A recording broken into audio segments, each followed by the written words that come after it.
ठीक है किसान भाइयों, आज मैं तुमको थोड़ा सा इसके बारे में बताना चाह रहा हूँ कि आप देख रहे हैं ये मूली देख रहे हैं, ये 2 साल से खेत की जुताई नहीं हुई।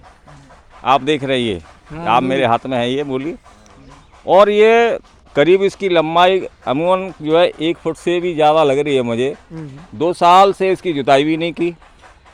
2 साल क्या, इसमें 3 साल से जुताई नहीं हो रही, कोई केमिकल नहीं या कोई दवाई नहीं दी, आखिर इसकी लंबाई कैसे बढ़ी।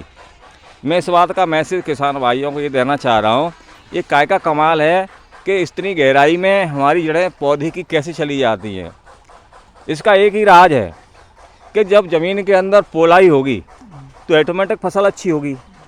और ये पोलाई हमारी कम क्यों हो रही है, इसका कारण क्या है?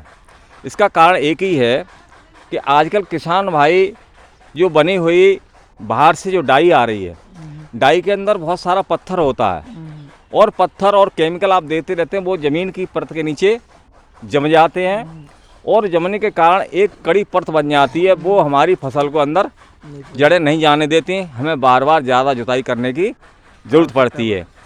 इसलिए उसको तोड़ने के लिए आप हैरो है, कल्टीवेटर है, तमाम तरह खर्च है। इससे क्या है, हमारा पैसा भी ज़्यादा खर्च होता है।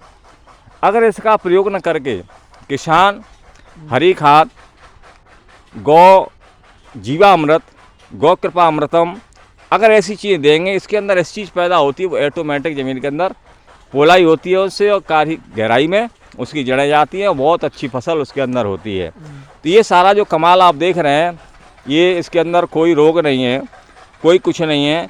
वो क्यों नहीं है? क्योंकि इस खेत के अंतर्गत कुछ नहीं।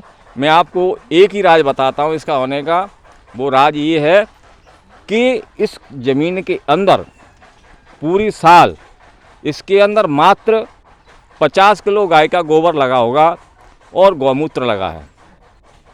इसमें क्या है कि इसके बैक्टीरिया पैदा होते ज़मीन में, वो ऑटोमेटिक ज़मीन को पोला कर देते हैं। इससे हमारी ज़मीन उपजाऊ हो जाती, अच्छी फसल होती, कोई रोग नहीं लगता।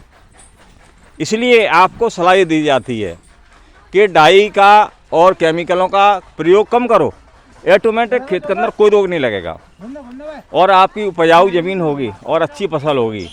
ऐसी आपसे आशा की जाती है कि आप इसको अपनी ज़मीन के अंदर अगर उपजाऊ बचानी है और बंजर होने से ज़मीन अगर बचानी है आगे चल के, तो आप इस चीज़ का प्रयोग अवश्य करिए। अगर ऐसा प्रयोग नहीं करते हैं तो आगे आने वाली पीढ़ी इसका भुगतान करना पड़ेगा। केमिकलाइज खेती को बंद करो और जैविक खेती को अपनाओ, और उसमें जीवामृत और गाय से बनी हुई चीज़ों को डालो। बहुत बहुत धन्यवाद।